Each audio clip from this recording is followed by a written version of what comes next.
வானொலியில் நீங்கள் கேட்டு மகிழ்ந்த தென்கட்சி கோ. சுவாமிநாதன் அவர்களின் இன்று ஒரு தகவல் கதை தொகுப்பினை கேட்கலாம். கப்பல் கடல்ல போயிட்டு இருக்கு. புயல், சூறாவளி, அலையெல்லாம் பெருசு பெருசா ரொம்ப உயரமா உண்டாகுது. கடுமையான காற்றிலேயும் வேகமான அலைகள்லேயும் சிக்கி அந்த கப்பல் தடுமாறுது. திசை மாறி போச்சு. எந்த பக்கம் போயிட்டு இருக்கிறோம்னே தெரியல.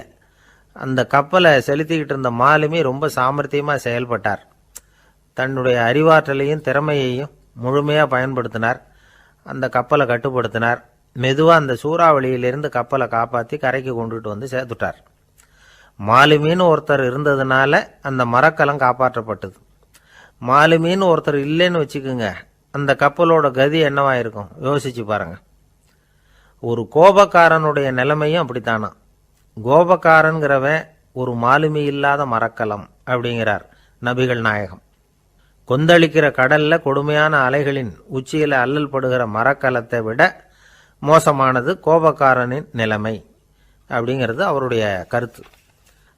அது மாதிரி இதுன்னு சொல்லல, அதை விட மோசம் இது அப்படிங்கிறார். ஏன் தெரியுமா? ஒரு கப்பல் கடல்ல தடுமாறினா அதை சரிப்படுத்த மாலுமி இருக்கிறார். அவர் தன்னுடைய சாமர்த்தியத்தினால அதை கட்டுப்படுத்தி சரியான வழிக்கு கொண்டுட்டு வந்துருவார். ஆனா கோபக்காரனுடைய நிலைமை அப்படி இல்லை அப்படிங்கிறார் நபிகள் நாயகம். மனித மனம் ஒரு மரக்கலம், அறிவு அதில் இருக்கிற மாலுமி. மாலுமி மரக்கலத்தை செலுத்துறான், அவனுக்கு கட்டுப்பட்டு அது ஓடுது. ஆனால் கோபக்காரனுங்கிற மனுஷங்கிட்ட அறிவுங்கிற மாலுமி சரியாக வேலை செய்ய மாட்டான். ஏன்னா கோபம் அந்த மாலுமியின் கண்களை அவிச்சிரும், காதுகளை கேட்காம பண்ணிவிடும். கண்ணையும் காதையும் மூடிவிட்டு கப்பலை ஓட்டுனா எப்படி ஓட்டுறது? அதனால கோபக்காரன் மாலுமி இல்லாத மரக்கலம். இடி மின்னல்ல மாட்டிக்கிட்டு கஷ்டப்படுற கப்பல் மாதிரி கஷ்டப்படுறான். பெரியவங்கள்லாம் என்ன சொல்றாங்க? உனக்கு கெடுதல் பண்ணவனுக்கும் நீ நன்மையை செய், எவருடைய விருப்பு வெறுப்பையும் பொருட்படுத்தாதே. பரம எதிரிக்கும் நீ நன்மை செய்ய ஆரம்பிச்சா உன்னுடைய தூய நிலையை பார்த்துட்டு அவனும் உனக்கு நெருக்கமான நண்பனா ஆயிடுவான். இதுதான் பெரியவங்க நமக்கு சொல்லி இருக்கிறது. புனித குரான் சொல்றது என்ன? தீமையை நன்மையை கொண்டே நீர் தடுத்து கொள்ளும் அப்படின்னு சொல்லப்பட்டிருக்கு. அதில் இன்னா செய்தாரை ஒருத்தல் அவர் நாண நன்னயம் செய்து விடல் அப்படிங்கிறார் திருவள்ளுவர். செல்வந்தர் ஒருத்தர்கிட்ட ஒரு சிறுவன் ஆடு மேய்ச்சிக்கிட்டு இருந்தானா. பெரியவர் அவனை கூப்பிட்டு, நீ நேராக போய் ஒரு ஆட்டில் உள்ள ரொம்ப நல்ல பகுதி எதுவோ அதை எடுத்துக்கிட்டு வா அப்படின்னாரான். இவன் போனான். ஒரு ஆட்டு உடம்புல இருந்த நாக்கு, இருதயம், இது ரெண்டையும் எடுத்துகிட்டு கொடுத்தானான். பெரியவர் வாங்கி பார்த்தார். அதுக்கப்புறம் இப்போ நீ போய் இன்னொரு ஆட்டில் இருக்கிற ரொம்ப கெட்ட பகுதி எதுவோ அதை எடுத்துகிட்டு வா அப்படின்னாரான். இவன் போய் எடுத்துகிட்டு வந்தான். அவன் கையில் இருந்தது மறுபடியும் அதே மாதிரி நாக்கு, இருதயம், இது ரெண்டும் தான். என்னது இப்பவும் அதையே கொண்டுட்டு வந்திருக்கிற அப்படின்னாரான் பெரியவர். இவன் சொன்னானா, ஒரு உடம்புல உள்ள ரொம்ப நல்ல பொருளும் இதுதான், ரொம்ப கெட்ட பொருளும் இதுதான் அப்படின்னானா. இளம் வயசுல இப்படி பதில் சொன்னவர் தான் பேரறிஞர் லுக்மானுல் ஹக்கீம் அவர்கள். கோபப்படாமல் இருந்தா இது ரெண்டும் நல்லா வேலை செய்யும், கோபப்பட்டா இது ரெண்டும் மோசமா வேலை செய்யும். அதை புரிஞ்சுக்கிறதுக்காகத்தான் இன்னைக்கு இந்த தகவல். கோபம் வந்துட்டா நாம என்ன செய்யறோங்கிறது நமக்கே தெரியாது. ஒருத்தர் டாக்டர்கிட்ட போனார் அவசரமா. டாக்டர், எனக்கு இப்போ கடுமையான கோப வெறி, எனக்கு கண்ணு மண்ணு ஒன்றும் புரியல, உடனடியாக அதை கட்டுப்படுத்தணும், உடனே இதுக்கு ஏதாவது ஒரு மாத்திரை கொடுங்க ப்ளீஸ் அப்படின்னார்.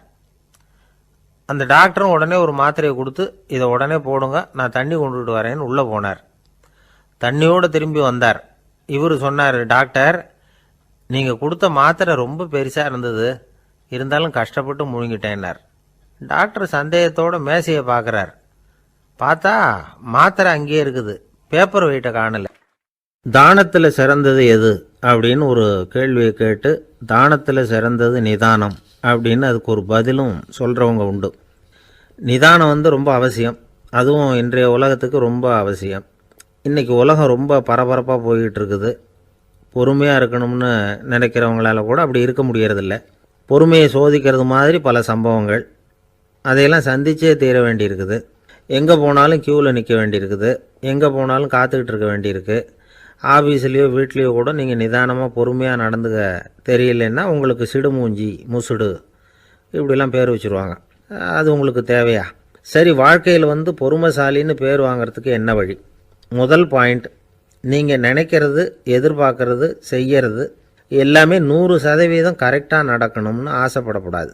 எதுவாக இருந்தாலும் அதில் ஓரளவுக்கு தவறு நடக்கலாம் அப்படிங்கிறத எதிர்பார்த்தே இருக்கணும். ஓரளவுக்கு அதை அனுமதிக்கணும். ஒரு நண்பரை 6 மணிக்கு ஒரு இடத்துக்கு வர சொல்லியிருக்கிறீங்க. 6 மணிக்கு அவர் வரலை.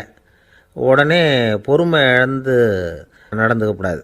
ஒரு 10 நிமிஷம் டிலே ஆகலாம். ஒரு வர்ற வழியில் பஸ்ஸு கூட ஏதாவது டிராஃபிக்கில் மாட்டியிருக்கலாம். அதெல்லாம் எதிர்பார்த்தே கொஞ்சம் காத்திருக்கிறதுல ஒன்றும் தப்பு இல்லை. சில சமயம் டிலே ஆகிறது கூட நல்லதாக முடியும். ஒரு பஸ்ஸை தவற விட்டுட்டு ஐயோ கொஞ்சம் ஒரு 2 நிமிஷம் முன்னாடி வந்திருந்தா பிடிச்சிருக்கலாமே அப்படின்னு தவிச்சிக்கிட்டு இருப்பாங்க சில பேர். அடுத்தபடியாக வர்ற பஸ்ஸு நேரடியாக நீங்கள் போக வேண்டிய இடத்துக்கே கொண்டு போய் விடுற பஸ்ஸாக கூட இருக்கலாம். அது உங்களுக்கு முன்னாடி தெரியாதுல்ல. சில நெருக்கடியான சூழ்நிலைகளை தமாஷா எடுத்துக்கிறதுக்கு பழகிக்கணும். சில இடங்களுக்கு போகிறப்ப காத்திருக்கிறதுக்கு நம்ம மனசை தயார்படுத்திக்கிட்டே போகணும். ஒரு ரயிலுக்கோ பஸ்ஸுக்கோ அல்லது விமானத்துக்கோ கப்பல் பிரயாணத்துக்கோ போகிறப்போ அங்கே போய் நீங்கள் மணிக்கணக்கில் கூட காத்துக்கிட்டு தான் இருக்கணும். புறப்படுற நேரம் கூட மாறலாம். நீங்கள் போய் சேர்ந்ததும் அது உடனே புறப்படணும்னு கட்டாயமாக என்ன? அது மாதிரி சமயத்தில் படிக்கிறதுக்குன்னு சில சுவாரஸ்யமான புத்தகங்களையும் கையில் எடுத்துக்கலாம். உங்களை சுற்றி எவ்வளவோ சுவாரஸ்யமான சம்பவங்கள் நடந்துக்கிட்டு இருக்குதுல்ல, அதையெல்லாம் வேடிக்கை பாருங்கள். எதுக்காக காத்துக்கிட்டு இருக்கிறோமோ அந்த காரியத்தில் உண்மையாகவே நமக்கு ஒரு அக்கறை இருந்தால் நமக்கு போர் அடிக்காது. சில கோயில்களில் பார்த்துருப்பீங்க, தரிசனத்துக்காக பக்தர்கள் நாள் கணக்கில் காத்துக்கிட்டு இருப்பாங்க. அவங்களெலாம் அழுத்துக்கிறது இல்லை. ஆண்டவனை தரிசிக்கணுங்கிற உண்மையான அக்கறை இருக்கிறதுனால அவங்களுக்கு போர் அடிக்கிறது இல்லை. ஆனால் சில சினிமா தியேட்டரில் கூட பார்க்கலாமே, சினிமா கியூ கூட அப்படி தான். சாயந்தரம் 6 மணி ஆட்டத்துக்கு காலம்பரம் 6 மணிக்கே போய் கூட காத்துக்கிட்டு இருப்பாங்க. அவங்களுக்கெல்லாம் போர் அடிக்காது, படம் பார்க்குற ஆர்வம். இன்னொரு முக்கியமான விஷயத்தை நாம் பழக்கப்படுத்திக்கணும். லிவ் ஃபார் தி மூமெண்ட் அப்படிங்கிறாங்க நிபுணர்கள். ரொம்ப பேர் எப்படின்னா அடுத்தபடியாக நடக்க போகிற விஷயத்திலேயே கவனமாக இருப்பாங்க. அந்த நினப்புலேயே இந்த நிமிஷத்தை பொறுமை இல்லாமல் கழிப்பாங்க. ஒருத்தர் இருக்கார், அவர் எப்படின்னா ஆஃபீஸ் முடியறதுக்குள்ளேயே சார் 5 மணிக்கெல்லாம் ரெடியாக இருங்க, நாம் அந்த ஹோட்டலில் போய் டிஃபன் சாப்பிட்ணும் அப்படின்னு 4 மணிலேருந்து சொல்லிகிட்டு இருப்பார். 4:55 பரபரப்பாக ஓடி வருவார். 2 பேரும் புறப்படுவோம், ஹோட்டலுக்கு போவோம், சாப்பிட்டுக்கிட்டு இருப்போம். அப்படி சாப்பிட்டுட்டு இருக்கிறப்ப சார் சாப்பிட்டு முடித்ததும் நேராக ஒரு ஜவுளி கடைக்கு போகிறோம் அப்படிம்பார். பரபரக்க சாப்பிட்டு முடிப்பார், புறப்படுவார். ஜவுளி கடையில் அவசரமாக சீக்கிரம் பில் போடுங்க சார், சினிமாவுக்கு நேரம் ஆகிடும்பார். சினிமா தியேட்டரில் உட்காந்து அடுத்தபடியாக எங்கே டின்னர் சாப்பிட்றதுன்னு யோசனை பண்ணிகிட்டு இருப்பார். ராத்திரி படுக்கையில் விழுந்ததுக்கு அப்புறமும் நாளைக்கு காலையில் எழுந்திரிச்சதும் அதை பண்ணணும் இதை பண்ணணும்னு திட்டம் போட்டுக்கிட்டே இருப்பார். அதாவது எப்போவும் அடுத்த நிமிஷம், அடுத்த நாள், அடுத்த வாரம், அடுத்த வருஷம், இதுதான் அவங்க சிந்தனை. இந்த நிமிஷம் என்ஜாய்மெண்ட்டை அவங்க இழந்துடுறாங்களாம். அதனால தான் வாழ்நாள் பூரா பொறுமையின்மை, அவஸ்தை, அல்லல். அதனால் நாம் எல்லாரும் வாழ்க்கையில் நிதானமாக இருக்கிறதுக்கு கற்றுக்கணுமா. அதுக்காக இந்த நிதானத்துக்கு வேறு விதமான அர்த்தம் பண்ணிக்கக்கூடாது. ஒருத்தர் அப்படித்தான் ஒரு தடவை அவருடைய குதிரை காணாமல் போயிட்டு தான். அதுக்காக அவர் கவலைப்படலை, நிம்மதியாக இருந்தார், சந்தோஷமாக இருந்தார். என்ன சார் இது, உங்கள் குதிரை திருட்டு போயிட்டுதுங்கிறீங்க, நீங்கள் கவலைப்படாமல் இருக்கிறீங்களே அப்படின்னு கேட்டாங்களாம். அதுக்கு அவர் சொல்லியிருக்கார், நல்ல வேலை சார், கட்டியிருந்த குதிரை காணாமல் போயிருக்குது. நான் அது மேலே உட்காந்துருக்கிற சமயம் அது காணாமல் போயிருந்ததுன்னா, திருட்டு போயிருந்ததுன்னா நானும் சேர்ந்தில் காணாமல் போயிருப்பேன் அப்படின்னாராம். எவ்வளவு நிதானமான ஆள் பாருங்கள். எனக்கு ஒரு உதவி செய்யணும் அப்படின்னு நம்மளை பார்த்து ஒருத்தர் கேட்குறாருன்னு வச்சுங்களேன், உடனே நாம் அவரை பார்த்து என்ன உதவின்னு கேட்போம். இதுதான் சராசரி மனிதர்களின் இயல்பு. ஆனால் ஒருத்தர் எனக்கு ஒரு உதவி செய்யணும் அப்படின்னு கேட்ட உடனே என்ன உதவின்னு கூட கேட்காம சரி செய்கிறேன் அப்படின்னு ஒத்துக்கிறது இருக்கு பாருங்கள், அது கொஞ்சம் அபூர்வம். அந்த காலத்தில் ஒருத்தர் இருந்தார். அவர் எப்படி தெரியுமா, உதவி கேட்குறவங்க நல்லவங்களா கெட்டவங்களா அப்படின்னு கூட பார்க்கல, தனக்கு நன்மையா தீமையா அப்படின்னு கூட பார்க்கல, உதவி செய்கிறேன்னு புறப்பட்டுட்டார். அவர் யார் தெரியுமா, அவர் தான் நல சக்கரவர்த்தி. அவர் மாதிரி நாமும் உதவி கேட்குறவங்களுக்கு உடனே உதவி செய்கிறதுக்கு தயாராக இருக்கணும் அப்படின்னு சொன்னார் ஒரு ஆன்மீக பேச்சாளர். நல சரித்திரத்தை அவர் சொல்லிக்கிட்டு இருந்தார். இந்திரன், அக்னி, வருணன், யமன் இவங்க 4 பேரும் நலனை பார்த்து எங்களுக்கு நீ உதவி செய்யணும், எங்களுக்காக நீ தூது போகணும் அப்படின்னு கேட்குறாங்க. யாருக்கிட்ட தூது போகணும், என்ன காரியத்துக்காக போகணும் அப்படின்னு கேட்கணும்ல. நலன் அப்படி கேட்கவே இல்லை. உடனே சரின்னு ஒத்துக்கிறான். அதுக்கப்புறம் அவங்க விவரம் சொல்கிறாங்க, என்ன உதவி, யாருக்கிட்ட தூது போகணும் அப்படிங்கிற விவரத்தை சொல்கிறாங்க. நளனுக்கும் அப்புறம்தான் புரியுது, எந்த தமயந்தியை இவன் காதலிச்சானோ, எந்த தமயந்தின் சுயம்பரத்துக்காக இவன் போய்கிட்டு இருக்கிறானோ அந்த தமயந்தியை பார்த்து தங்களுக்காக அவகிட்ட வாதாடணும், பேசணும், தங்களில் ஒருத்தரை கல்யாணம் பண்ணிக்கும்படியாக கேட்கணும் அப்படின்னு அவங்க 4 பேரும் நலன்கிட்ட கேட்குறாங்க. இதை கேட்டதும் நலன் கொஞ்சம் கூட முகம் சுளிக்கலை, பதட்டப்படலை. நேராக தமயந்தி கிட்ட போகிறான். இந்திரன், அக்னி, வருணன், யமன் இவங்களோட சிறப்புகளை எடுத்து சொல்கிறான். இவங்களில் ஒருத்தரை கல்யாணம் பண்ணிக்கலாம் அப்படின்னு சொல்லி கேட்டுக்கிறான். ஆனால் இதுக்கு தமயந்தி சம்மதிக்கலை. சுயம்வரம் நடக்குது, அவள் நலனை தேர்ந்தெடுக்கிறா. அந்த 4 பேரும் நலனுக்கு நிறைய வரங்கள்லாம் கொடுக்குறாங்க. அதுக்கப்புறம் இப்படி போகுது கதை. இதில் நாம் கவனிக்க வேண்டியது என்னென்னா, உதவின்னு கேட்ட உடனே என்ன உதவின்னு கேட்காம சரி செய்கிறேன்னு சொன்னான் பாருங்க, அதை கொஞ்சம் சிந்திக்கணும். செய்கிறேன்னு ஒத்துக்கிட்டதுக்கு அப்புறம் அது என்ன உதவின்னு தெரிஞ்சும் முகம் சுளிக்காமல் அதை செஞ்சான் பாருங்க, அதையும் கொஞ்சம் சிந்திக்கணும். நம்மளும் ஒரு நண்பனை தேடி போனால் எனக்கு ஒரு உதவின்னா சரி சொல்லுன்னா, இப்போ உங்ககிட்ட 2 கார் இருந்தால் என்ன பண்ணுவேன்னா உடனே அதில் ஒன்று உங்ககிட்ட கொடுத்துருவேன்னா, அவன் உங்ககிட்ட 2 பங்களா இருந்தால் என்ன பண்ணுவேன்னா அதில் ஒன்று உங்ககிட்ட கொடுத்துருவேன்னா, உங்ககிட்ட 2 பேனா இருந்தால் என்ன பண்ணுவேன்னா அதில் ஒரு பேனாவை உங்ககிட்ட கொடுக்க மாட்டேன்னா அவன். ஏன்டா அப்படி சொல்கிறேன்னா, ஏன்னா இப்போ நிஜமாகவே என்கிட்ட 2 பேனா இருக்குது, அதனால் அப்படி சொல்கிறேன் அப்படின்னு நானான் அவன். எனக்கு அதிர்ஷ்டமே இல்லை சார் அப்படின்னார் ஒருத்தர். ஏன் அப்படி சொல்கிறீங்கன்னு கேட்டோம். வியாபாரம் பண்ணலாம்னு ஒரு கடை வச்சேன், வேண்டியப்பட்டவங்க கூட என் கடையில் எதுவும் வாங்க மாட்டேங்கிறான், எல்லாரும் அடுத்த கடைக்கு தான் போகிறான் அப்படின்னு சொல்லி ரொம்ப அழுத்துக்கிட்டார். இதுக்கு போய் அதிர்ஷ்டம் இல்லைன்னு சொல்லாதீங்க, வாடிக்கையாளர்களை கவர்றது எப்படிங்கிறது உங்களுக்கு தெரியல, அதுதான் குறை அப்படின்னும்.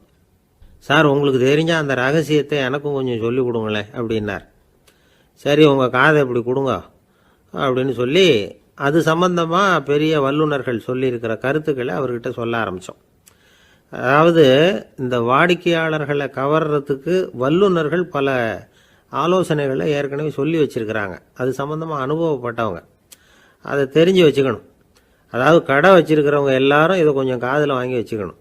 எதை இப்போ சொல்ல போகிறத, எப்பவும் பணத்தை சம்பாதிக்கிறதுலையே குறியாக இருக்கக்கூடாதான். அதை விட முக்கியமாக நீங்கள் சம்பாதிக்க வேண்டியது வாடிக்கையாளர்களுடைய மன நிறைவு. வர்றவங்க திருப்தியோடு போகணும், அது முக்கியம், அதில் கவனமாக இருக்கணும்.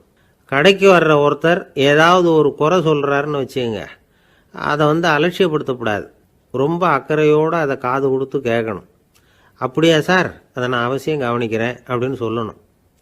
ஒருத்தர் வரார், சார் நேற்றுக்கு உங்கள் கடையில் இதை நான் வாங்கிட்டு போனேன், வீட்டில் இது வேணான்னு சொல்லிவிட்டாங்க, அது திருப்பி கொடுக்கறதுக்காக தான் வந்திருக்கிறேன் அப்படின்னு சொல்லி திருப்பி கொடுக்குறார். உடனே நீங்கள் முகம் சுளிக்கக்கூடாது, எரிச்சல் படக்கூடாது. வழக்கம் போல் நிதானமாக முகம் அலர்ச்சியோடு அதை திருப்பி வாங்கிக்கணும். இவ்வளவு ரூபாய்க்கு சாமான் வாங்கினா இந்த ஸ்பூன் அன்பளிப்பு, இப்படி ஏதாவது கொடுக்கலாம். பண்டிகை காலங்கள்லேயும் பொருள்கள் வாங்குறவங்களுக்கு இப்படி ஏதாவது பொருத்தமாக ஒரு அன்பளிப்பு கொடுக்கலாம். நீங்கள் கொடுக்கறது ஒரு சர்வசாதாரணமான பொருளாக இருந்தால் கூட அது வாங்குற ஒரு மனசில் ஒரு மகிழ்ச்சியை ஏற்படுத்தும். எதுவும் உங்களால் கொடுக்க முடியலன்னா உங்கள் முகம் நிறைஞ்ச சிரிப்பையாவது கொடுங்க, அது போதும். உங்கள் கடையில் இல்லாத ஒரு பொருளை வாடிக்கையாளர் கேட்குறார், உடனே இல்லைன்னு முகத்தில் அடித்தது மாதிரி சொல்லிடக்கூடாது. கொஞ்சம் உட்காருங்க சார் அப்படின்னு சொல்லி உங்கள் பணியாளர் யாரையாவது அனுப்பி வெளியிலேருந்து வாங்கிட்டு வர சொல்லி அவர்கிட்ட கொடுக்கலாம். சில பேர் உங்கள் கடைக்கு வரும்பொழுது அவங்க வீட்டு குழந்தைகளையும் கூப்பிட்டுக்கிட்டு வர்றாங்கன்னு வைங்க. நீங்கள் என்ன செய்யணும்னா அந்த குழந்தைகளை முதல்ல கவனிக்கணும். அது கண்ணத்தை கிள்ளணும், அதுக்கிட்ட விளையாடணும், அதுக்கு ஏதாவது மிட்டாய் பிஸ்கட் எதையாவது கொடுத்து அது கவனத்தை கவரணும். அதுக்கப்புறம் பெரியவங்களை கவனிக்கலாம். உங்கள் கடையில் வேலை செய்கிற பணியாளர்கள் சுத்தமாக இருக்கணும், சிரிச்ச முகம், சுறுசுறுப்பு, இது ரெண்டும் அவங்களுக்கு தேவை. அழுது வடிஞ்சிக்கிட்டு இருக்கக்கூடாது. அப்புறம் இன்னொரு விஷயம், அதிகமாக பொருள் வாங்குற ஒருத்தர்கிட்ட அதிக மரியாதையாகவும் குறைச்சலாக பொருள் வாங்குறவர்கிட்ட வேறு விதமாகவும் நடந்துக்கக்கூடாது. எல்லாருக்கிட்டையும் சமமாக நடந்துக்கணும். 5 ரூபாய்க்கு வாங்கினாலும் சரி, 500 ரூபாய்க்கு வாங்கினாலும் சரி, அவங்கக்கிட்ட நீங்கள் காட்டுற மரியாதையில் வித்தியாசம் இருக்கக்கூடாது. எல்லாத்துக்கும் மேலே உங்கள் கடையில் ஒரு பொருள் வாங்கினா அது உண்மையானதாக இருக்கும், தரமுள்ளதாக இருக்கும் அப்படிங்கிற நினைப்பு ஜனங்களுக்கு வரணும். அதனால் தரமான பொருளையே நீங்கள் உங்கள் கடையில் வச்சுருக்கணும். இது வரைக்கும் நான் சொன்னதையெல்லாம் கவனத்தில் வச்சுக்கிட்டு நீங்கள் கடையை ஆரம்பிச்சிங்கன்னா வியாபாரம் பிச்சுக்கிட்டு போகும். அப்படி போகலன்னா அதுக்கப்புறம் கேளுங்க.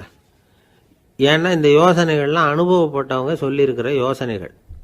இந்த யோசனைகளில் நீங்கள் எச்சரிக்கையாக இருக்க வேண்டிய ஒரு விஷயம் உண்டு.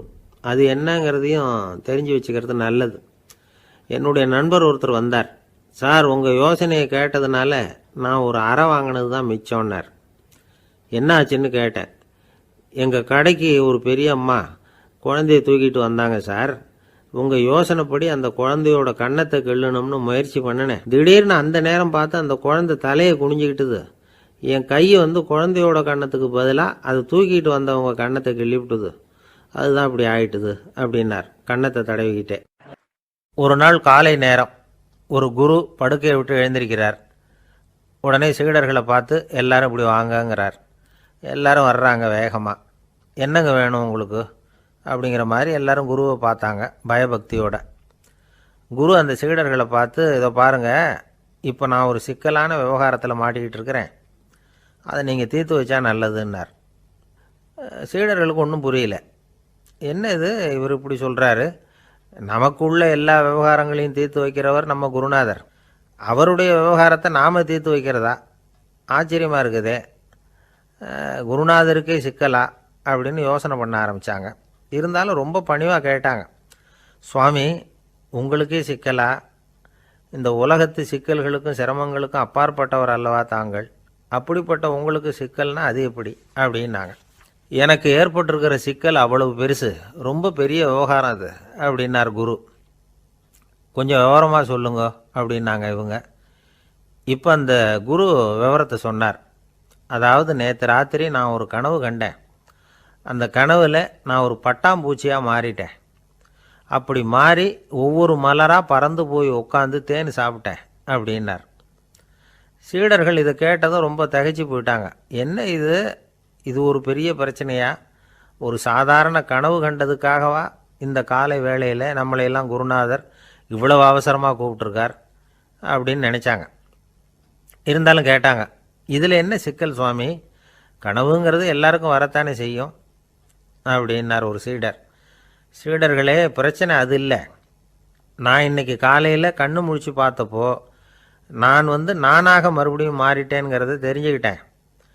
இதில் சிக்கல் என்னன்னா, இப்போ அந்த பட்டாம்பூச்சி தான் நானாக ஆயிட்டதாக கனவு கண்டுகிட்டு இருக்கா அப்படிங்கிறது தான். ஒரு மனுஷன் பட்டாம்பூச்சி ஆகிறதாக கனவு காண முடியுங்கிறப்போ அந்த பட்டாம்பூச்சியும் மனுஷனாக ஆகிறதாக கனவு காண முடியும் இல்லையா? இப்போ எனக்கு யதார்த்த நிலை தெரியணும், எது நிஜம்னு தெரியணும். நேற்று ராத்திரி நான் கண்டது கனவா, அல்லது இது பட்டாம்பூச்சி கண்டுகிட்டு இருக்கிற கனவா? இதுதான் குரு கேட்ட கேள்வி. இதை கேட்டதும் சீடர்கள் ரொம்ப குழம்பி போயிட்டாங்க. சுவாமி, இது வரைக்கும் நாங்கள் தூங்குறப்ப பார்க்குறது கனவுன்னும் மூழ்கிட்டு இருக்கிறப்ப பார்க்குறது நனவுன்னு நம்பிக்கிட்டு இருக்கிறோம். இப்போ எங்களை ரொம்ப குழப்பிட்டீங்க, இதுக்கு பதில் சொல்ல எங்களுக்கு சக்தி இல்லை அப்படின்னு சொல்லிவிட்டாங்களாம். அதுக்கப்புறம் அந்த குரு சொன்னாராம், நினைவு தான் முக்கியமான அம்சம். முடிவு கட்டம்னா பகலின் நினைவுகளை விட இரவின் கனவுகளே ரொம்ப உண்மை. ஒருத்தன் தூங்க போனால் தூங்கிக்கிட்டே இருந்தால் அவன் காணும் கனவு பொய்ங்கிறத அவன் உணர மாட்டான். ஒவ்வொரு கனவும் காணும் பொழுது அது ரொம்ப உண்மையாக தான் தெரியுது. ஒரு கனவு கூட உண்மை இல்லைன்னு கனவுல தோன்றுவதே இல்லை அப்படின்னார் குரு. அகில வாழ்வு அத்தனையும் சொற்பனம் கண்டாய் அப்படிங்கிறார் தாயுமானவர். ஆகையினால நம்ம கனவுலேருந்து நாம் என்னைக்கு முழிச்சிக்க போகிறோம் அப்படிங்கிறது தான் ஒரு முக்கியமான கேள்வி. ஒருத்தர் வந்தார், காலில் கட்டோடு வந்தார். என்னங்க காலில் கட்டுன்னு? சார், நேற்று ராத்திரி தூக்கத்தில் எங்கள் வீட்டு கூரையில் ஏணியை சாத்தி வச்சு இறங்கினப்போ வழுக்கி விழுந்து காலை உடச்சிக்கிட்டேன்னார். உங்கள் வீட்டில் தான் ஏணியே கிடையாது சார் அப்படின்னு. உண்மைதான் சார், நான் கீழே விழுந்து முழிச்சுக்கிட்டதுக்கு அப்புறம் தானே ஏணி இல்லைங்கிறது எனக்கு ஞாபகம் வந்தது அப்படின்னார். ரொம்ப பேருக்கு கூட்டத்தில் பேசுறதுன்னா பயம். நமக்கு ஒன்றும் தெரியாதுன்னு மற்றவங்க நினச்சிடக்கூடாதுங்கிற எண்ணம் தான் இதுக்கு காரணம். ரொம்ப முக்கியமான ஒரு கூட்டம்னா பயம் அதிகமாக இருக்கும். முக்கியமானவங்கள்லாம் வருவாங்களே, அவங்களாம் நம்மளை பற்றி மட்டமாக நினச்சிருவாங்களே அப்படிங்கிற பயம் வந்துடும். ஆனால் மேடை பேச்சுங்கிறது அவ்வளவு கடினமான ஒரு காரியம் இல்லைங்கிறாங்க அது சம்பந்தமான நிபுணர்கள். யாரும் பேச்சாளர் ஆகலாம், இது ஒன்றும் பெரிய கிஃப்ட்டு கிடையாது அப்படின்னு அவங்க சொல்கிறாங்க. நீங்கள் ஒரு சிறந்த பேச்சாளர் ஆகணுமா அப்படின்னா அதுக்குன்னு சில ஆலோசனைகளை சொல்லி வச்சுருக்கிறாங்க அனுபவசாலிகள். முதல் ஆலோசனை என்னென்னா, உங்கள் பேச்சு எளிமையாக இருக்கணும். ஏதாவது ஒரு கருத்து அல்லது 2 கருத்து சொன்னால் போதும். 20 அல்லது 30 கருத்துக்களை சொல்லிகிட்டே போகக்கூடாது.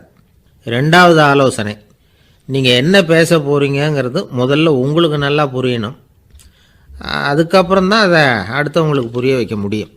எப்படி ஆரம்பிக்க போகிறோம், எந்த கருத்தை முக்கியமாக வலியுறுத்த போகிறோம், எப்படி முடிக்க போகிறோம் அப்படிங்கிறத முதல்ல நல்லா சிந்தித்து மனசில் வச்சுக்கணும். கடைசியாக என்ன சொல்கிறீங்களோ அதுதான் கேட்குறவங்க மனசில் நிற்கும்.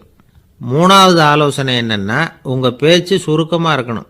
ஒரு 15 நிமிஷம் பேசுகிறது ரொம்ப பொருத்தம். மணிக்கணக்கில் பேசிக்கிட்டு இருக்கிறது நல்லதில்லை. 4வது ஆலோசனை, நீங்கள் பேசுகிறது உண்மையாக இருக்கணும். உங்களுக்கு உண்மையான அனுபவங்கள் இருக்கும், அதை சொல்லலாம். உங்களுடைய உண்மையான அனுபவங்களை மற்றவங்களோட பகிர்ந்துக்கணும், அதுதான் முக்கியம். 5வது ஆலோசனை, ஆரம்பத்தில் கொஞ்ச நேரம் உங்களை பற்றியும் எதிரில் உள்ளவங்களை பற்றியும் சம்மந்தப்படுத்தி ஏதாவது பேசி ஒரு நெருக்கத்தை ஏற்படுத்திக்கணும். ஒவ்வொருத்தரும் இப்போ இவர் பேச போகிறது நம்ம சம்மந்தப்பட்டது அப்படின்னு நினைக்க ஆரம்பிச்சிருவாங்கல்ல, அதுக்கப்புறம் அவங்க கேட்க தயாராகிட்டாங்கன்னு அர்த்தம். எதிரில் உட்காந்துருக்கிற கூட்டத்திலிருந்து 3 பேரை தேர்ந்தெடுங்க. அதாவது வலது பக்கம் ஒருத்தர், நடுவில் ஒருத்தர், இடது பக்கம் ஒருத்தர். அதாவது உங்களை ரொம்ப கனிவாகவும் ஆர்வமாகவும் பார்க்குறவராக பார்த்து தேர்ந்தெடுத்துங்க மனசுக்குள்ளே.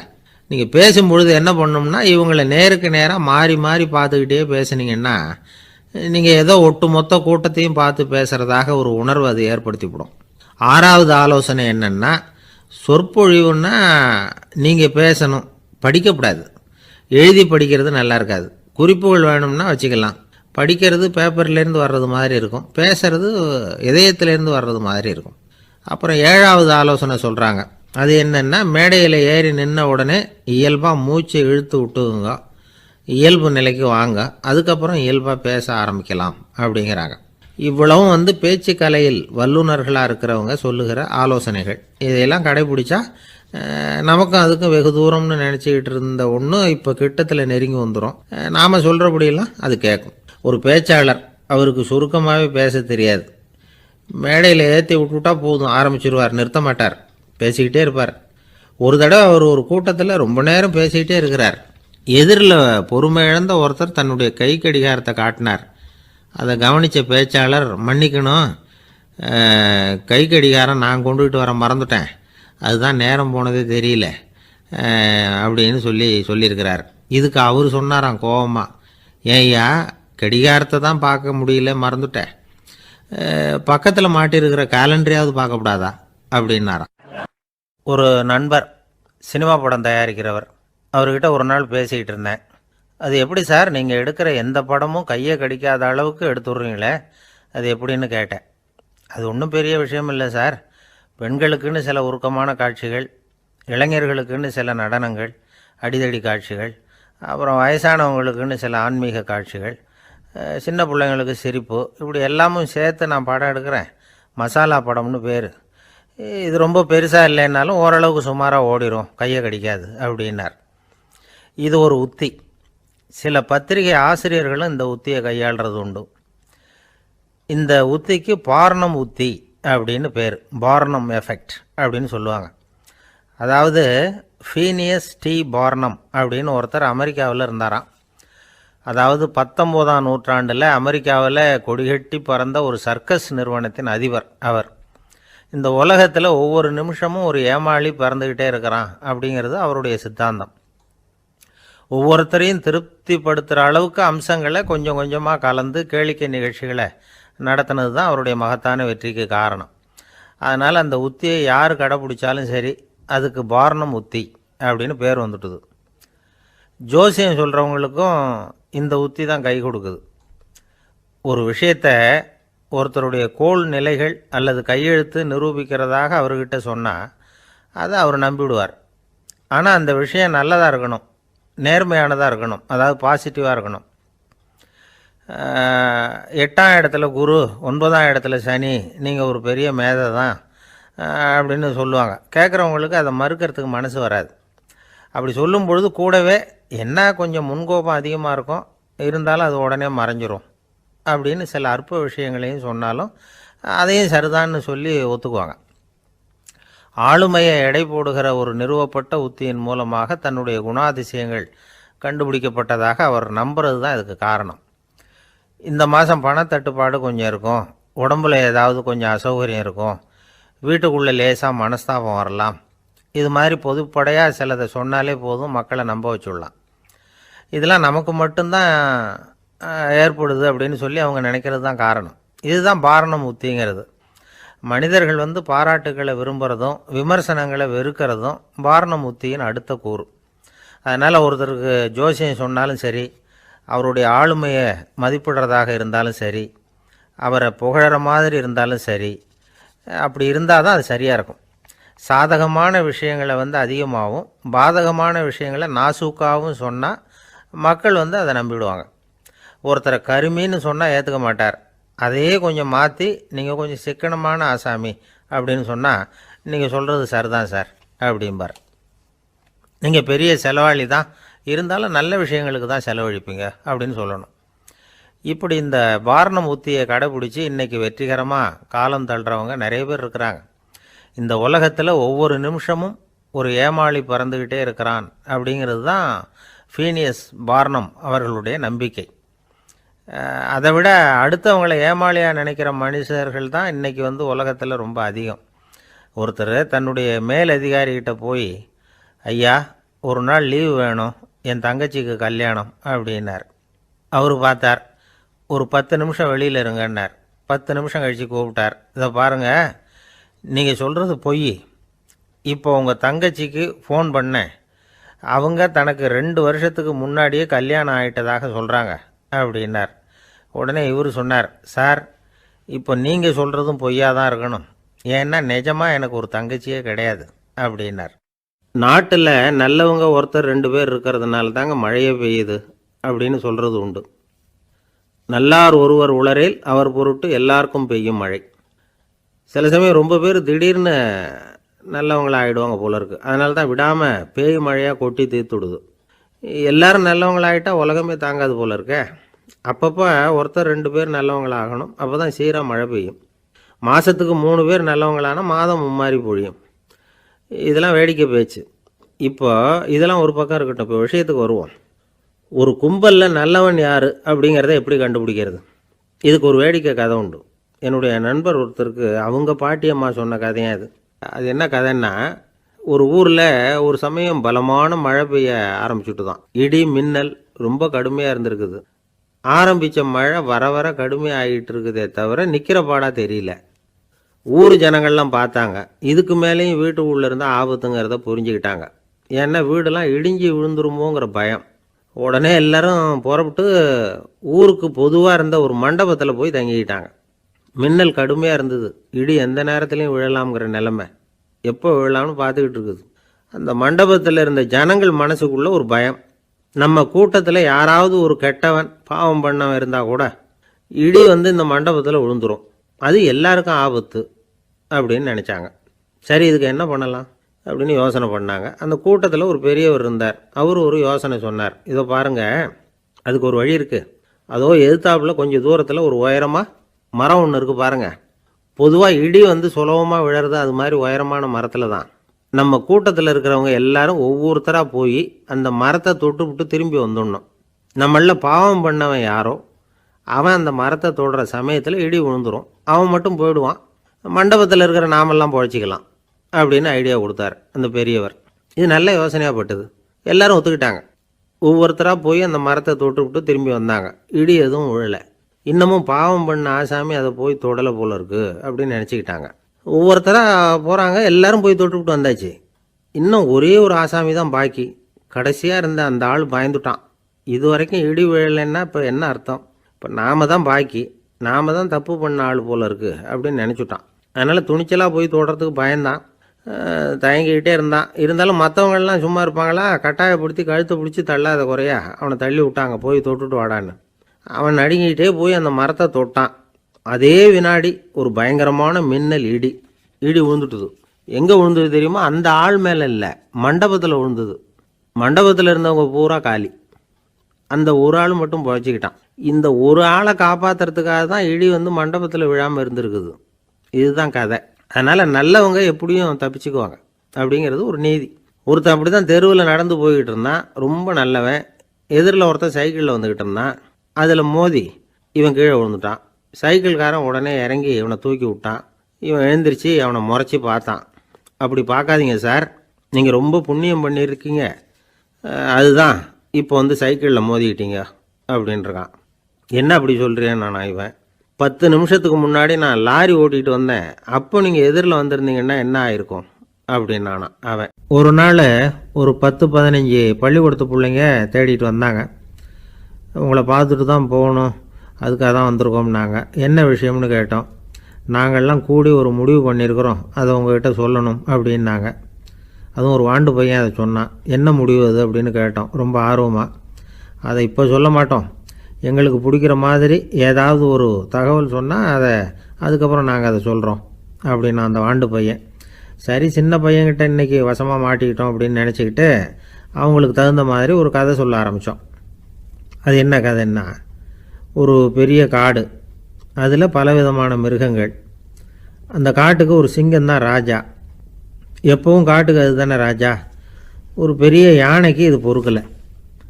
என்ன இது, எப்போ பார்த்தாலும் இங்கே சிங்கத்துக்கே ராஜா பதவி கிடைக்கிது, நான்லாம் எவ்வளவு பலசாலியாக இருக்கிறேன், அப்படி இருந்தும் எனக்கு அந்த பதவி கிடைக்கலையே அப்படின்னு தனக்குள்ளே பொறுமிக்கிட்டே இருந்தது. ராஜா பதவியை நினச்சி ரொம்ப ஏக்கம், அதுக்கு பதவி மோகம். இந்த சமயம் பார்த்து ஒரு குள்ள நரி கூட்டம் அதை தேடிட்டு வந்தது. ஐயா பெரியவங்களே, நீங்கள் இந்த காட்டுக்கு ராஜாவாக இருக்க ஆசைப்படுறீங்க, அதில் ஒன்றும் தப்பு இல்லை.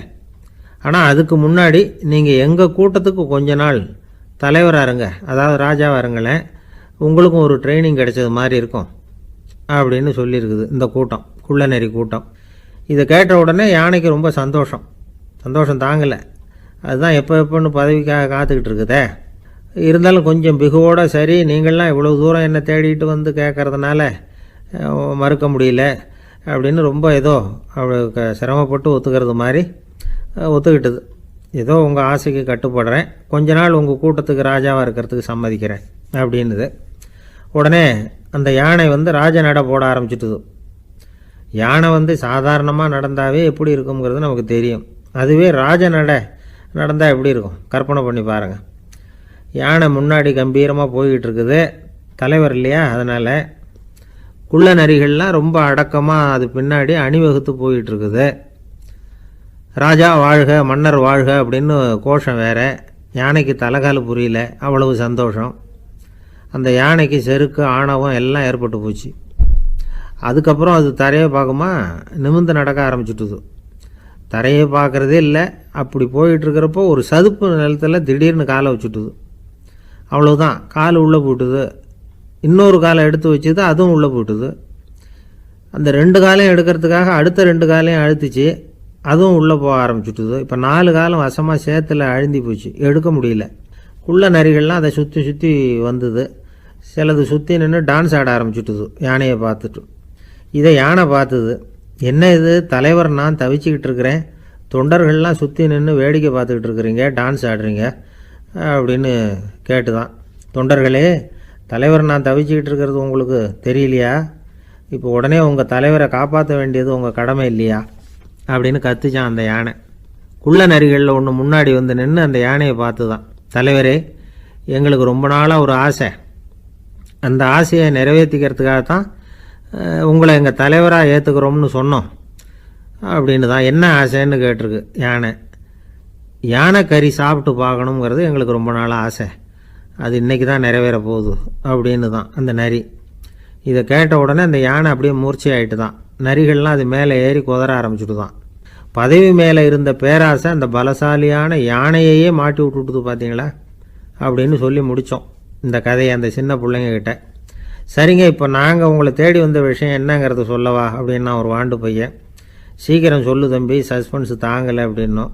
அவன் மெதுவாக எங்களை பார்த்து சொல்கிறான், எங்களுக்கு கொஞ்ச நாள் நீங்கள் தலைவராக இருந்தால் தேவலை அப்படின்னா. சில பேர் ஆளை பார்த்தா 60 வயசு மாதிரி தோணும், உண்மையான வயசு என்னன்னு பார்த்தா 40 அல்லது 45 சில பேரை பார்க்குறதுக்கு 45 மாதிரி தெரியும், உண்மையிலேயே 65 தாண்டி இருப்பாங்க. ஒரு மனிதனுக்கு 2 வகையான வயது உண்டுங்கிறார் ஓஷோ. அதாவது உடம்புக்குன்னு ஒரு வயசு, மனசுக்குன்னு ஒரு வயசு. முதல் உலக மகாயுத்தம் நடந்தது இல்லையா, அது முடிஞ்சதுக்கு அப்புறம் முதல் தடவையாக மனிதனின் மூளை வளர்ச்சியை பற்றி மனநல வைத்தியர்கள் ஒரு கணக்கெடுப்பு சோதனை நடத்தினாங்களாம். அது வரைக்கும் மனிதனுக்கு 2 வகையான வயது உண்டுன்னு யாரும் சிந்திச்சதே இல்லையா. அந்த உலக மகாயுத்தம் முடிஞ்சதுக்கு அப்புறம் மனிதனுடைய சராசரி மனதின் வயதை கணக்கிட்டு பார்க்கும் பொழுது அவங்களுக்கெல்லாம் ரொம்ப அதிர்ச்சியாக இருந்துதான். ஏன்னா அது ரொம்ப பின்தங்கிய நிலையில் இருந்திருக்கு, வளர்ச்சி அடையாத நிலையில் இருந்திருக்கு. அவங்க கண்டுபிடிச்ச பிரகாரம் அப்போ மனசோட சராசரி வயசு என்ன தெரியுமா? 14. அப்படின்னா பார்த்துங்க, உடல் ரீதியாக ஒருத்தரோட வயசு 70 கூட இருக்கலாம், ஆனால் மனசோட வயசு 14 தான். இதுக்கு நேர்மாறாக அமைஞ்சு போச்சுன்னு வச்சுங்க. அதாவது ஒருத்தருக்கு உண்மையிலேயே 14 வயசு, அதாவது உடலோட வயசு 14, அவரோட மனசின் வயசு 70ன்னு வச்சுக்கோங்க. இப்படி அமைஞ்சுட்டுதுன்னா அவர் சீக்கிரம் ஞானத்தன்மை அடைஞ்சிருவார் அப்படின்னு அர்த்தம்.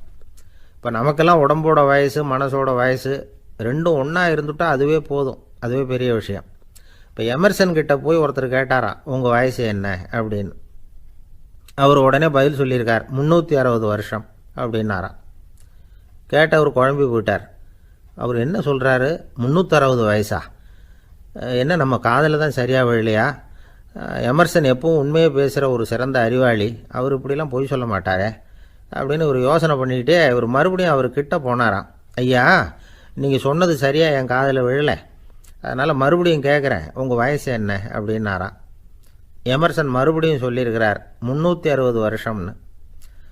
வந்தவருக்கு உண்மையிலேயே அதிர்ச்சியாக போட்டுது. அதுக்கப்புறம் மெதுவாக ஆரம்பித்தாராம், ஐயா நீங்கள் சொல்கிறத என்னால் ஏற்றுக்க முடியாது. எப்படி பார்த்தாலும் இப்போ உங்களுக்கு வயசு ஒரு 60க்கு மேலே இருக்காதுன்னு நினைக்கிறேன் அப்படின்னாராம். நீங்கள் சொல்கிறது சரிதான், அது என் உடம்போட வயசுன்னாராம் எமர்சன். அப்படின்னா ஏற்கனவே நீங்கள் சொன்னது அப்படின்னு கேட்டிருக்கார், அது என் மனசோட வயசு அப்படின்னாராம். நம்மளை பொறுத்த வரைக்கும் அறிவு தூசு படிஞ்சிருக்கு, அது மாதிரியே அன்பும் மாசுபட்டிருக்கு. இது ரெண்டையும் சுத்தம் பண்ண வேண்டியிருக்குது. அப்போ தான் நாம் சரியான வயசில் வாழ முடியும். ஒரு ஆசாமி இருக்கிறார், அவருக்கு உடம்போட வயசு அதிகம், மனசோட வயசு ரொம்ப குறைச்சல், குழந்த மாதிரி. அவர் ஒரு ஆஸ்பத்திரியில் படுத்திருக்கிறார்.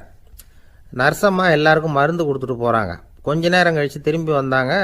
அப்போ இவர் அந்த அம்மாவை கூப்பிட்டு சொல்கிறார், இதை பாருங்கள் சிஸ்டர், நீங்கள் எல்லாருக்கும் சின்ன சின்ன மாத்திரையாக கொடுத்துட்டு எனக்கு மட்டும் நீளமான மாத்திரையாக கொடுத்துட்டீங்க. முழுங்கிறதுக்கு ரொம்ப கஷ்டமாக போச்சு. இனிமேல் எனக்கும் சின்ன மாத்திரையாக கொடுங்க சிஸ்டர் அப்படின்னாராம். அந்த அம்மா உடனே அதிர்ச்சியாகி தலையில் அடிச்சுக்கிட்டாங்களாம். நான் கஷ்டப்பட்டு மாத்திரையை முழுங்கினத்துக்கு நீங்கள் ஏம்மா தலையில் தட்டிக்கிறீங்க அப்படின்னு கேட்டிருக்காரு இவர். இதுக்கு அவங்க சொல்லியிருக்கிறாங்க, நான் உங்களுக்கு கொடுத்துட்டு போனது மாத்திரை இல்லைங்க, அது தெர்மாமீட்டர் அப்படின்னாங்களாம். குடும்பத்தில் ஒருத்தர் அனுசரிப்பு தன்மைங்கிறது ரொம்ப அவசியம். கணவன் மனைவின்னா அனுசரித்து போகணும்னு சொல்லுவாங்க. அதாவது ஒரு கணவன் அதுக்காக தான் அந்த காலத்துலலாம் ஒரு வீட்டுக்கு மாப்பிள்ளை தேடுறதுங்கிறது ஒரு பெரிய குடும்பத்தை நிர்வகிக்கிற அளவுக்கு ஒரு கணவனாக வரக்கூடிய எப்படி இருக்கணும் அப்படின்னா, அந்த காலத்தில் புலி வேட்டைக்கு போகணும். ஒரு பொண்ணுக்கு மாப்பிள்ளை தேடுறதுன்னா நம்ம தமிழ் பழக்கம் என்னென்னா, காட்டுக்கு போய் ஒரு புலியை வேட்டையாடிட்டு வரணும். அந்த புலி பல்லு அல்லது நகத்தை கொண்டுட்டு வரணும் அந்த இளைஞன். அதை வீட்டில் கொடுப்பான். அதை தான் கட்டி அதை இதாக கட்டுவாங்க, மாலையாக போடுவாங்க, தாலியாக கட்டுவாங்க. அதாவது வீரம் இருக்கா பையனுக்குன்னு பார்ப்பாங்க. ஒரு பொண்ணு வேணும்னா நீ முதல்ல வீட்டுக்கு பொண்ணு கேட்க போகக்கூடாது, காட்டுக்கு போகணும், போய் புளியை கொண்டு வா, அதுக்கப்புறம் தான் உனக்கு பொண்ணு அப்படின்னு சொல்லுவாங்க. இப்போவெல்லாம் ஏன் போகிறது இல்லைன்னா, இப்போலாம் ஒருத்தனை காட்டுக்கு போய் புலிப்பல் கொண்டு வான்னா புலி தான் மாப்பிள்ளையாக வரும். அதனால தான் இப்போ போகிறதில்ல யாரும் காட்டுக்கு. அப்போ பெண்களும் ரொம்ப வீரமாக இருந்தாங்க. பெண்கள் மூலம் அந்த காலத்தில் எப்படின்னா, முறத்தாலேயே புலியை துரத்துவாங்களாம். நம்ம பழைய பாட்டிலெல்லாம் பார்த்துருப்பீங்க, முறத்தால் புலியை விரட்டினாங்கன்னு வரும் பழைய பாட்டு. அந்த அளவுக்கு பெண்களுக்கு வீரம்.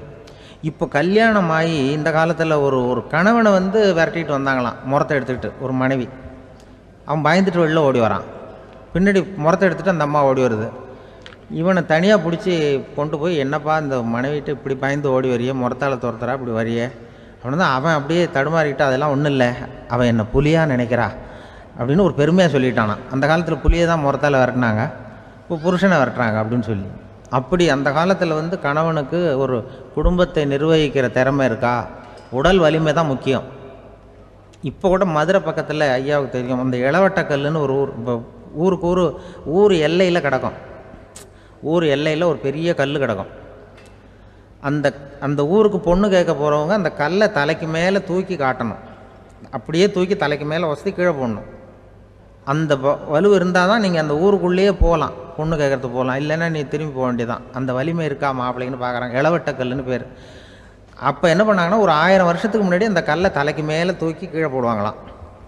ஒரு 500 வருஷத்துக்கு முன்னாடி அப்படி கொஞ்சம் தூரம் இடுப்பு அளவுக்கு தூக்கி கீழே போட்டுக்கிட்டு இருந்துருக்குறாங்க. அதுக்கப்புறம் ஒரு 100 வருஷத்துக்கு முன்னாடியெல்லாம் அப்படி முழங்கால அளவுக்கு அப்படி தூக்கி போட்டால் போகிறோம்னு வச்சுருந்தாங்களாம். இப்போ நான் அந்த ஊருக்கு என் கூட பழனிசாமின்னு ஒருத்தர் இருக்கார். அவர் போய், உனக்கு எப்படிப்பா இந்த ஊரில் கல்யாணம் ஆச்சு அப்படின்னா, இப்போலாம் நாங்கள் தொட்டு கும்பிட்டா போகிறோம், அதை அசைக்கிறது கூட இல்லை. அப்படி ஆகிட்டுது. ஒரு குடும்பத்தை கணவனாக வரப்போகிறவனுக்கான தகுதி அந்த காலத்தில் அப்படி இருந்துதான். என் கூட வேலை பார்க்குறப்போ ஒரு அம்மா இருந்தாங்க. அவங்க எப்போதும் அவங்க வீட்டுக்காரர் படத்தையே வச்சுருப்பாங்க, கையில் பத்திரமா வச்சுருப்பாங்க. அவ்வளவு மரியாதை மதிப்புன்னு சொல்லி நாங்கள்லாம் அவங்கள பெருசாக நினைப்போம். இது எதுக்குமா அவங்க வீட்டுக்காரர் படத்தை பத்திரமா இல்லை கையிலேயே வச்சுருக்கீங்களே, ஆஃபீஸுக்கெல்லாம் எடுத்துகிட்டு வந்து வச்சு அடிக்கடி எடுத்து பார்த்துக்குவாங்க. அவ்வளவு பிரியமாக அவங்க வீட்டுக்காரர் இல்லை. ஆமாம், எனக்கு வந்து ஏதாவது பிரச்சனை வந்துவிடுதுன்னா உடனே எங்கள் வீட்டுக்காரர் படத்தை எடுத்து பார்ப்பேன். பரவாயில்லையே இப்படி ஒரு இதாக. ஆமாம், இதை பார்த்துட்டு நினச்சிக்குவேன், இதை விட பிரச்சனை வேறு என்ன இருந்துட போகுது உலகத்தில் அப்படின்னு நினச்சிக்குவேன். உடனே எனக்கு எல்லாம் போயிடும் அப்படின்ட்டு தான். அப்படி ஒரு அம்மா இருந்தாங்க, இப்போவும் இருக்காங்க, வேலை பார்த்துக்கிட்டு இருக்காங்க. அப்படிலாம் நீங்கள் இங்கே இருக்கிற தாய்மார்கள், பெண்கள் யாராவது அப்படி கூட பண்ணலாம். எப்போதுமே உங்கள் வீட்டுக்காரர் படத்தை கையில் வச்சுக்கோங்க. அது ஒரு யோசனை, குடும்பம் குதூகலமாக இருக்கிறதுக்கு அது ஒரு யோசனை. அதே மாதிரி இவங்களும் அவங்க படத்தை வச்சுக்கலாம், வச்சுக்கிட்டு பிரச்சனை வரும்பொழுது பார்த்துக்கணும். இதை விட நமக்கு என்ன வந்துட போகுது பெருசாக அப்படி தான் இருக்கணும். குடும்பம் வந்து நல்லபடியாக இருக்கணும்னா அதுக்கு இப்போ சொல்லுவாங்க, கடவுளே வந்து ஒரு வீட்டு கணவன், வீட்டு தலைவர் கனவுல வந்தாராம். கடவுள் வந்து இது மாதிரி உன்னை விட்டுட்டு உங்கள் குடும்பத்தை உன்னையெல்லாம் விட்டுட்டு போக போகிறேன்னா, அதனால் ஏதாவது வர வேணும்னா கேட்டு போய் வாங்கிக்கோ அப்படின்னு கடவுள் சொன்னாராம் அந்த குடும்ப தலைவர்கிட்ட. அவருக்கு என்ன கேட்குறதுன்னு புரியல. கடவுள் வந்து விட்டுட்டு போகிறேங்கிறார், ஏதாவது வரம் கேட்டுக்கோ அப்படின்னு நம்ம என்ன பண்ணுறது, என்ன கேட்குறதுன்னு ஒன்றும் புரியல. குழம்பிக்கிட்டு இருந்தான் அந்த ஆள் கனவில். இப்போ கடவுள் சொன்னாரா, சரி நீ ரொம்ப குழப்பமாக இருக்க, நாளைக்கு மறுபடியும் உன் கனவில் வரேன், அதுக்குள்ளே நீ முடிவு பண்ணி வை, உனக்கு என்ன வரம் வேணுமோ கேட்டு வாங்கிக்கோ, உனக்கு வரம் கொடுத்துட்டு நான் போயிடுறேன், உன்னை விட்டுட்டு போகிறதா நான் முடிவு பண்ணிட்டேன் அப்படின்ட்டுருக்காரு கடவுள். சரி ஒரு நாள் அவகாசம் கொடுங்க, நாளைக்கு நான் அதுக்குள்ளே முடிவு பண்ணி வைக்கிறேன்ட்டு அவர் வந்தார். மறுநாள் முழிச்சுக்கிட்டார். முழிச்சுக்கிட்டு மனைவி மகன் மக்கள் எல்லோரையும் கூப்பிட்டார், குடும்பத்தில் எல்லாரையும். அப்படி வாங்க, இது மாதிரி நேற்று கனவுல வந்தார் கடவுள், நம்மளை விட்டுட்டு போக போகிறாராம், என்ன வரம் வேணும்னு கேட்டு வாங்கிங்கோ அப்படின்னு இப்போ சொல்லிட்டார். என்ன கேட்குறதுன்னா அப்படின்னு அந்த கணவன் கேட்குறான். இந்த மனைவி சொல்கிறாங்க, என் உடம்பு பூரா நகையாக இருக்கணும் அப்படின்னு கேள் அப்படின்ட்டுருக்கு. அதுக்குள்ளே அந்த ஒரு பொண்ணு ஓடி வந்து, அப்படிலாம் கேட்காதப்பா கடவுள்கிட்ட, இப்போ இருக்கிற சொத்து எவ்வளோ இருக்கோ அதுபோல் இன்னொரு பங்கு வேணும்னு கேள் அப்படின்னு. அந்த பையன் வந்து அவன் வேறு சொன்னான், அவன் அது நமக்கு வந்து இது போல் ஒரு 10 பங்காவது வேணும், 2 பங்களா கார் வேணும் அப்படின்னு அவன் ஒரு லிஸ்ட்டை கொடுத்தான். இவர் என்ன கேட்குறதுன்னு முடிவு பண்ணுறதுக்குள்ள அங்கே வேலை செய்கிற அம்மா, ஒரு வயசான அம்மா வந்திருக்கு, வேலை செய்கிற அம்மா. அது வந்து சொல்லிச்சான் இவர்கிட்ட, தப்பாரு கடவுள்கிட்ட அப்படிலாம் கேட்காதப்பா, நாளைக்கு வரும்பொழுது என்ன வர வேணும்னா எங்கள் குடும்பத்தில் எல்லாரும் அன்பாக இருக்கணும், பாசமாக இருக்கணும்னு கேட்டு வாங்கிக்கோ வரத்தை. அன்பு பாசம் குடும்பத்தில் எப்போதும் நிலவணும்னு கேட்டு வாங்கிக்கோ, வேற எல்லாம் நம்ம பார்த்துக்கலான்னு இந்த பெரியம்மா சொல்லிச்சான். மறுநாள் அதே மாதிரி படுத்து தூங்கினார். கடவுள் கனவுல வந்தார். வந்து கேட்கும்பொழுது இவர் சொன்னாராம், ஐயா எனக்கு வந்து எங்கள் குடும்பத்தில் நாங்கள் கணவன் மனைவி புள்ள குட்டி எல்லாம் பாசமாக இருக்கணும், அன்பாக இருக்கணும், இதுதான் எங்களுக்கு வர வேணும் அப்படின்னு கேட்டாராம். இவர் கேட்டதும் கடவுள் வந்து தலையை சொரிய ஆரம்பிச்சிட்டாராம். ஏன் என்ன யோசிக்கிறீங்கன்னு கேட்டிருக்காரு. நீங்கள் அன்பாக பிரியமாக இருந்தீங்கன்னா அப்புறம் ஏன் நான் உங்களை விட்டுட்டு போக போகிறேன், நான் ஏற்கனவே இல்லைங்கிறதுனால தான் உங்களை விட்டு போகலாம்னு முடிவு பண்ணியிருந்தேன். இப்போ நீங்கள் ஏற்கனவே பாசமாக இருந்தீங்கன்னா நான் இனிமேல் போக மாட்டேன், அதனால் ஏன் முடிவும் மாற்றிக்க வேண்டியது தான், உங்கள் கூட தான் இருக்க போகிறேன்னாராம். இப்படி ஒரு கதை சொல்லுவாங்க. தலைவருங்கிறவர் கணவன் அப்படிங்கிறதுனால அவருக்கு தான் பொறுப்பு, அவருக்கு நிறைய சகிப்புத்தன்மை வேணும், கோபம் வரக்கூடாது, யார் என்ன சொன்னாலும் போகணும். சில கணவன்மார்கள் வந்து எது சொன்னாலும் மனைவி வந்து தட்டுறதில்லை, அங்கே போனால் போவாங்க, எதுக்கு போக சொல்கிறேன்னு கேட்குறதில்ல, போகிறது, இங்கே வான்னா வர்றது. திருவள்ளுவர் மனைவி இருந்தாருன்னு சொல்கிறாங்கல்ல, அது மாதிரி. அது எப்படின்னா ஒருத்தர் சொன்னார், அது அப்படி இல்லை, அதுக்கு ஒரு கதை சொன்னார். ஹிட்லர் வந்து வந்தாராம் ஒரு தடவை, ஒரு பெரிய கப்பல் மேலே, கப்பலுடைய மேல் தளத்தில் ஹிட்லர் வந்துக்கிட்டு இருக்கார். ஒரு இங்கிலீஷ் கேப்டன் எதிரில் நிற்கிறான். அவனுக்கு பெரிய ஆச்சரியம், இந்த ஆள் எப்படி இப்படி ஒரு தனி மனிதனாக இருந்துக்கிட்டு உலகத்தையே இப்படி இந்த பாடுபடுத்துகிறார் அப்படின்னு சொல்லி, உன்னுடைய வெற்றிக்கு என்ன காரணம்னு கேட்டாராம் அந்த இங்கிலீஷ் கேப்டன். இப்போ ஹிட்லர் சொன்னாராம், என்னுடைய வெற்றிக்கு காரணம் என்கிட்ட வேலை செய்கிற ஊழியர்கள், நான் கிழிச்ச கோட்டை தாண்ட மாட்டாங்க, நான் என்ன சொல்கிறேனோ அதை உடனே செய்வாங்க, ஏன் எதுக்குன்னு எதிர்த்து பேச மாட்டாங்க அதுதான் என்னுடைய வெற்றிக்கு காரணம் அப்படின்னு சொல்லி அதை நிரூபித்து காட்டுறேன் பார் அப்படின்னு சொல்லி கையை தட்டினாராம் ஹிட்லர். உடனே ஒரு சிப்பாய் அங்கேருந்து வந்து லெஃப்ட் ரைட்னு போட்டு வந்து சல்யூட் பண்ணி நின்னான். உடனே ஹிட்லர் சொன்னார், நீ அப்படியே இந்த கப்பல் மேல் தளத்துலேருந்து அப்படி கடலில் விழுந்து செத்து போடா அப்படின்னு பொத்துன்னு குதிச்சுட்டான். எதுக்கு சொல்கிறேன் என்ன இதில், உடனே குதிச்சு செத்து போட்டான். இவருக்கு பெரிய ஆச்சரியம் கேப்டனுக்கு. ஹிட்லர் சொன்னார், இதுதான் என்னுடைய வெற்றிக்கு காரணம், தப்பார் இன்னொருத்தனை கூப்பிட்றேன் அப்படின்னு தட்டினா இந்த பக்கத்துலேருந்து ஒருத்தன் வந்தான், லெஃப்ட் ரைட்னு வந்து நின்னா, நீ இப்படி குதிச்சு செத்து போடா அப்படின்னு பொத்துன்னு குதிச்சிட்டான். எதுக்கு போக சொல்கிறீங்கன்னு ஒன்றுமே கேட்கல, குதினா உடனே குதிச்சிட்டான். அப்போ ஹிட்லர் சொன்னார், இதே மாதிரி என்னுடைய ஒவ்வொரு ஊழியர்களும் இருக்கிறாங்க, நானும் ஊழியர்களை இழக்கிறதுக்கு தயாராக இல்லை, தப்பார் தயாராக இருப்பேன் எப்போதும், தப்பார் இன்னொருத்தர் தட்டுறேன்னு இன்னொருத்தர் வந்தார். எதிர்த்தாப்புல இருந்து ஒருத்தன் லெஃப்ட் ரைட் சல்யூட் அடித்தான். நீயும் குதிச்சு செத்து போடான்ருக்கார் ஹிட்லர். இவனால் பொறுக்க முடியல, இந்த இங்கிலீஷ் கேப்டன் அனாவசியமாக ஒவ்வொருத்தனாக குதிச்சுட்றானேன்னு சொல்லி ஓடி போய் அவனை குதிச்சிட்டான். குதிக்கிறதுக்கு முன்னாடி பிடிச்சி தனியாக எடுத்துகிட்டு போட்டான். தனியாக எடுத்துகிட்டு போய் அந்த சிப்பாய்கிட்ட கேட்டாரான் அந்த இங்கிலீஷ் கேப்டன், ஏன்ப்பா அந்த ஆள் குதிக்க சொல்கிறான்னா நீ ஏன் எதுக்குன்னு கேட்குறது இல்லையா, உடனே குதித்து செத்து போகிறீங்களே, இதெல்லாம் என்ன அநியாயம் அப்படின்ட்டுருக்கான் அந்த இங்கிலீஷ் கேப்டன் கையை பிடிச்சிக்கிட்டு. உடனே அந்த சிப்பாய்க்கு கோவம் வந்துட்டு தான், உடையா கையை, இவன்ட்ட வேலை பார்க்குறத விட உழுந்து செத்து போகலான்னு நான் குதிக்கிறான், என்ன அனாவசியமாக எதுக்கையாக இருக்க சொல்கிறேன் அப்படின்னு சொல்லி குதிச்சுட்டானா.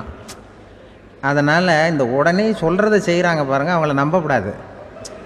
கணவன்மார்களுக்கு ஒரு எச்சரிக்கை, சொல்கிறத உடனே செஞ்சுருவாங்க மனைவி, நீ அங்கே போனால் போங்க வரணும் அந்த ஹிட்லர் மாதிரி நினைக்கிறாங்கன்னு அர்த்தம். இதுகிட்ட பேசிக்கிட்டு இருக்கிறத விட சொல்கிறத செஞ்சுட்டு போடுவோமே, அப்படி சமாளிக்கிற கணவன்மார்கள் உண்டு. குடும்பத்தில் வந்து அப்படிலாம் இருந்து சமாளிக்கிறாங்க.